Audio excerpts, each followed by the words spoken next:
Welcome to Mad Medicine with Miss P. Can't believe that worked the first time. That was really weird. Okay, so I do have some stuff from this week, and I may not even get to the student stuff because I got quite a doozy listening to my true crime. This one's painful. It's rough. Okay, so I did get a couple things, and some of these are kind of generic. I'm sure we've gotten them over the years, but just the way they say them is really tricky. Um, I had a person, and I understand medications are hard to uh, pronounce. I even have some that no matter how many years I've seen them, I still like that one cholesterol that's like ETZIMBE. Like I'm one of these days, I'm just gonna like concentrate, learn how to say, then I'll say it correctly. Like carvedilol, nobody says that correctly. Cardival is what they say, but if you just like work on it, and let's say you only take like 5 medications, I'm thinking, your average person could learn how to pronounce 5 medications, but they don't. Allopine, patient takes Allopine, and I legit could not figure out if they meant amlodipine or allopurinol. So they try to spell it, and ALOPINE. I'm like, there's no medication. And sometimes I'm like, you know what? I don't even know. Let me plug it into my phone and see. Like this one guy takes Wegovy. I never heard of it before. I had to, but he's spelling it wrong, and I'm plugging it into my phone, and there's no med. So it turns out there is some injection for like weight loss, not even necessarily diabetes, but you know how they all, can kind of, some of them can work that way. So I had to like plug it in. So that's Allopine is what he spelled to me. And then I tried to figure out why this guy first he said he had a pacemaker. Then he said, I looked on his form and he charted, he typed in himself that he had an AICD. I said, okay, why? What were you an SVT? What happened? He goes, well, they said it was 30 instead of 45. I can only assume he means EF. And I guess even if, so I talked to an anesthesiologist about it who did not clear things up because he's a little turd and he likes to torture me. And he was a little grumpy, but I'm assuming what he meant was he said, did he have it for heart failure or something else, like, an arrhythmia? And I was like, well, he said it's supposed to be 30 and it's 45. I'm assuming that's heart failure, but even still, it's still an electrical problem. An AICD fixed an electrical problem. So an AICD cannot detect when your ejection fraction drops. So I still don't entirely understand all of that. I understand what an AICD is, and I understand what heart failure is, but you still have to go into a rhythm that require a defibrillation. So I got nothing out of that, but we're gonna do them anyway. And they never know why they have a pacemaker. Another patient, he had no clue why. And I got a better one. So I thought nitro valve was good, and we got a little bit closer this way. This time she said she had a mitro valve, and that's all she said. Just that she had a mitro valve, and I'm like, surely you mean mitral, right? A mitral valve. But even then, we should all have one. So that's still not telling me anything. So I don't know why she charted that. So then I said, well, do you have regurgitation or a prolapse? And she's like, no. It's okay. You got to give me something. What could be wrong with it? And she said, well, there's some thickening to it. I'm like, okay. Well, so I just never really seen a cardiologist, except when they first diagnosed it. Doesn't do anything about it, but they so badly want to put stuff in there to have like more problems than they really do. And then the ones that are like have legit problems that forget to tell me they had a quadruple bypass. They told me about their knee surgery and their shoulder and their prostrate surgery, but completely forgot to tell me they had 8 stents or a quadruple bypass. One of them did tell me that they had a tubular, TUBLAR. That's what they charted. They write this stuff in now. It's not just over the phone. I'm misunderstanding. They're writing this stuff in. They had a tubular. One had a lower chin lift. Maybe this is your upper chin. This is your lower chin. Anything past here, we're talking neck. They had a lower chin lift. I don't even know what that means. I don't know. Oh, and they had said, are you allergic to anything? And they wrote in bee stinks. They're allergic to bee stinks. I'm assuming that's bee flatulence. Bee stinks. I'm sure it's just a typo. Doesn't make it less funny. And then people also think that they're allergic to anesthesia, which is going to lead me right into my anesthesia story. Okay, so just fair warning, I am not an anesthesiologist. Couldn't even imagine being one that's like so much responsibility, so much. I think like being a surgeon would be easier. Like, cut them open, put things back together, and sew them up. Anesthesiologist, that's like you have to know a bit about everything. And I've always seen this. Like, I've always said this. If you really want to learn stuff, ask an anesthesiologist. They are in the gunshot wound. They are in the open heart surgery. They are in the um, hernia repair. They're in the blepharoplasty, and they're in the kidney transplant. Like they see it all. So these are the people you want to talk to, right? So that's why this bugs me so much. CRNAs and anesthesiologists, to me, they're my go-tos. That if I really want to know stuff, that's who I go to. They're super intelligent, and that's why they make an insane amount of money. Which means I really I should have gone down that road, but I can't. I can't go to that much school. I would have killed myself. Okay, so I listen to this guy on YouTube, and I love him. He is adorable. He's a Navy SEAL. He's cute as a button. If he cut his hair and shaved his mustache, I'd have a full-blown crush. Young guy, very intelligent, been there, seen that, done things. I mean, obviously not a dummy. He's just retelling stories, and he's really good at it. Especially the stories where you can see him talking to the camera and he gets into it and he's all moving. He's adorable. I love him to death. However, and I understand he's just retelling a story he heard. But if there was like just a little like extra research on these things, and I bet there's he tells a lot of like cave diving stories too, and I bet there's cave divers out there that are like, no, that's not how it goes. And all these people that go missing in hiking accidents or just mysterious circumstances. I'm sure there's professional hikers and guide tours out there that are like, no, there's more to it than that. I'm sure. So this is just me on that same thing that I have this mini microscopic platform that I can do this on. So he tells this anesthesia story, and it's straight up painful for me and anybody that watches it, because if you're not in the medical field, you're now a scared possible future patient undergoing anesthesia that's going to make you nervous, right? Because of this horrific story. And then if you're in the medical field, you're like, no, like super, super no to everything in this story. I'm not going to say that there's not incidences, cases, or reported issues in this realm, but this particular story, hard no on every aspect. So without going deep into it, this sweet, loving, wonderful older man, maybe 65, whatever, he's having this severe abdominal pain and they can't figure out what it is. So they decide to go ahead and do exploratory surgery. So he's this loving, wonderful pastor, pillar of the community kind of guy. And then a couple weeks after surgery, he becomes this like paranoid lunatic because of what he remembered during being awake during a general anesthetic. And it wouldn't be so bad if the facts of this weren't impossible. I'm not saying that there's not people that had like out of body experiences, near death experience. I totally believe all of that. I watched 100 of them, true testimonies of people saying I was above the ceiling looking at my body.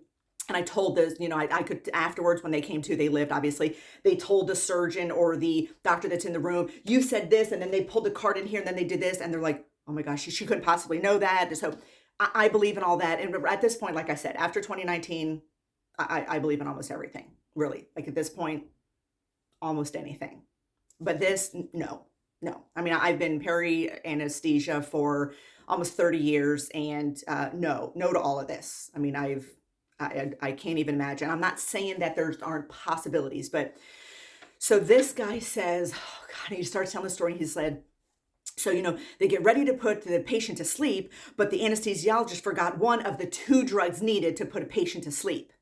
Okay, right there, I'm like over at my phone going, 2 drug, which 2 magical drugs do you think that is? First of all, they give like 10 different drugs. When I get report in recovery, the anesthesiologist and the nurse anesthetist is like naming off 50 different things that they gave this patient from start to finish. Not that any of that necessarily matters to me, but that's reports. You're going to, let them know. And I've got it written down. I can see exactly the SIBO, propofol, everything they gave. I know, right? But still they, start rattling stuff off, gas, nitrous, air, whatever. So this gentleman thinks that, not just this guy telling the story, but whoever that he got the story from, thinks that there's just the 2 drugs. I would love to know which 2 drugs those are. So in my experience and being around, they start with some fentanyl and Versed, or even just Versed. They may not even need fentanyl necessarily, depending on what they're doing. So the Versed just kind of makes them care a lot less. And then there's, a couple of little things that they, may get started there. And then comes the paralytic. That's where this story comes in. Okay, you guys, I can't with this. It's so dumb. It's so dumb. Okay, so the guy's paralyzed. Now, this is all according to this story. I had to make notes because there was so much wrong. And of course, I commented. I had to say something. I'm like, listen, I'm not giving you a hard time because you're just telling a story, but so very much no. So the guy's paralyzed, so he can't move anything except his eyes. He can flutter his eyes. So he's fluttering his eyes, trying to tell people, what's going on. And, he's looking around the room and stuff. Well, then they tape his eyes. So then he can't move at all. And he can't, see anything or know what's going on because his eyes are taped. Remember the tape part. His eyes are taped. Now, I want to know the paralytic that is paralyzing your diaphragm, but not your eyes. Oh, okay, we'll come back to that. Then, he feels, he sees the scalpel coming. Oh, no. Wait a minute. You just said his eyes were taped, so he can't see a scalpel. And by the way, if there's any abdominal anything, the whole upper body is draped. Like, I don't know that I've ever been in an OR where if you're doing, anything from like chest down, even in breast surgery, the face is draped. The anesthesiologist has his own drape here. He's doing his stuff. He'll peek over and see what's going on or ask questions or, they'll communicate. But they're, so there's nothing he can see. And then the amount of things that he saw, no, just so bad. So then, he feels the cut. Okay, that's weird. It's weird that he feels the cut from the scalpel and not the tube being inserted into his throat, into his trachea. And I've told this to my students 100 times. Haven't you ever like choked on like some spit? Like what could be, the equivalent to a drop of spit or inhaled, water, and you're like having to gag it. And that's just it. But you're the tube going into your trachea and then inflating, that you're not going to respond to? Okay. All right, let me just tell you right now. When a patient starts to, wake up during surgery, we're talking general anesthetic, because you could be awake during some procedures that we do, with monitored anesthesia care. You're breathing on your own. We're just making you care a lot less. You're, kind of sleepy. You're out of it. We may have to stimulate you a little bit if you get too deep or reverse it if need be. But for the most part, you're kind of, on your own. So we want you that. We're like, oh, I woke up during my colonoscopy. Okay, yeah, that happens. That's not a big deal. We gave you a little something, you go right back down. You woke up during eye surgery. Oh, right, that's fine. We already numbed your eyes, so you can be awake all you want. There's plenty of eye surgeries we do. You're wide awake, but your eye is numb and you're done. On my LASIK, they put a speculum in my eyeball, straight up, fire in the sky. All that part of that movie came back to me, terrified me. And the only sedation I had was the small child working with this doctor gave me a teddy bear to squeeze while they're digging around in my eye, right? Fine. I'm awake. It's okay. So people that think they're like, going to go to another universe during some procedures, that's not the case at all. At any rate. So this guy, thinks that he can see this or he can feel that. So he didn't feel the tube in his throat. So when someone's waking up during anesthesia, where you see it? It's not the eyes flickering around. That's the last thing to come around. I remember, I can't tell you how many times I'm standing around hanging out with the CRNA and she like pulls the eyelids back, waiting for them to wake up. And, they're kind of still out of it. They start to like sort of move a little something or move their head or anything like that. When someone's waking up during anesthesia, you see it right here. It's right there. That's it. And you know what they call it? They call bucking on the tube. And the doctor I used to work with screaming at the anesthesiologist, nurse, and she's waking up. She's waking up, because they start to kind of move and buck on the tube because there's a giant tube in your throat that you would respond to. The flickering of your eyes, that's not a thing. That's not a thing. So then he feels this incision, and he hears people talking, and and then he sees this big retractor come in. Okay, they're doing exploratory surgery by cutting him stem to stern. Was this 1921? No, this was like a fairly recent story. That would be a lat. 3 tiny incisions, which is a poke hole, and then they're digging around in you. If anything, he would be like, yeah, that really cut going through the muscle. That would really hurt. That'd be, devastating. But the filling up your abdomen with air while digging around, that would be really uncomfortable. And he said something about like, if I'm not mistaken, he said something about like organs or his colon, or they're moving this and doing that. I don't think so. I mean, I don't think so. And then it was 16 minutes that he could feel this. Okay, which paralytic did he have for 16 minutes that he wasn't hooked to any machines? He didn't have any gases, no other medications. It was succinylcholine. Is that lasted 16 minutes? And then if he was paralyzed and he couldn't move anything, you can't move your diaphragm either. So he didn't breathe for 16 minutes and was still, I can't, okay, I can't. Then, yeah, oh God, this is my favorite part. This is what put me over the edge. And I was doing this while I was in the massage chair Planet Fitness, so it just ruined my entire massage because I'm like, I couldn't type fast enough because everything was so dumb. Then he didn't remember any of it because they gave him a special medication called midazolam, which made you forget everything. That's why he couldn't remember. And then weeks later, he slowly started to remember stuff, and there was a huge a lawsuit against the hospital. Okay, no, okay, Versed is not a magic medicine. It doesn't make you forget anything. Think you're a little groggy, you're whatever. Elderly people, it does kind of mess with them. Sometimes, after a certain age, they don't give Versed because it will almost, put them into a more of a confused state that could last, a while, and other issues that I'm no anesthesiologist, not a nurse anesthetist. I'm not getting into it, but what I've seen, what I've heard, I know that does happen. But this is not going to make him forget everything or forget feeling somebody. I just, so ridiculous.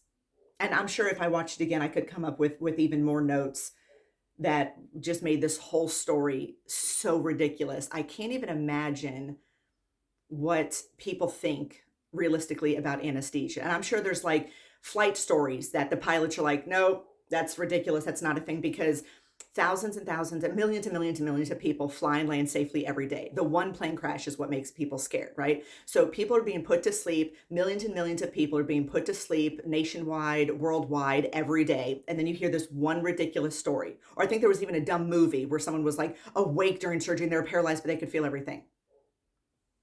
Your diaphragm, if it's paralyzed, you can't breathe. You'd be dead. 16 minutes. There's no, I don't care if you were a free diver, you're not going 16 minutes paralyzed. The whole, and then, so what kept him asleep? A paralytic? What kept, I can't, you guys, I couldn't. So I had to get that done, and then we'll do some funnies next week. But that just ruined, it just ruined my day. I let dumb things ruin my day, but it really did. I'm not kidding. Like, it made me so upset.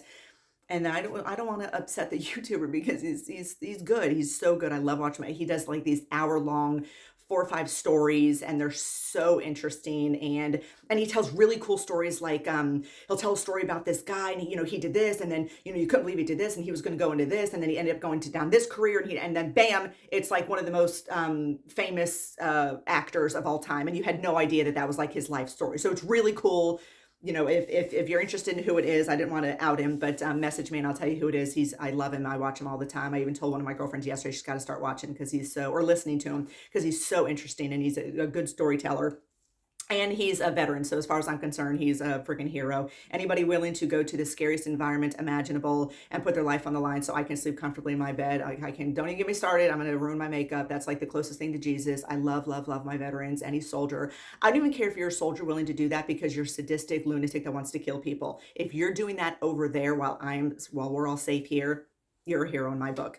So not that he's ever going to see this in a million years, but don't be mad at me. But this story, no. Just please, no one's waking up during anesthesia. I'm not saying there's not the incidences, there are cases, but in this particular one didn't we learn what a paralytic does?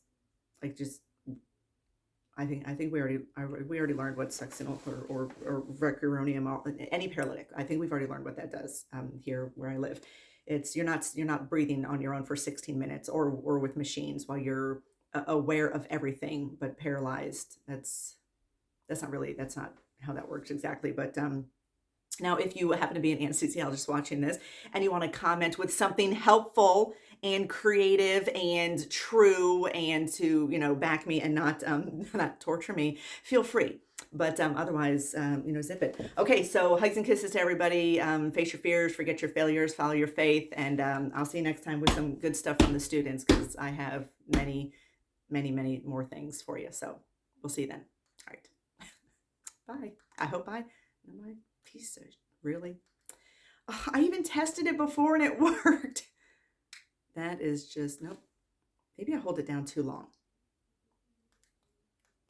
Nope, nothing. Stupid.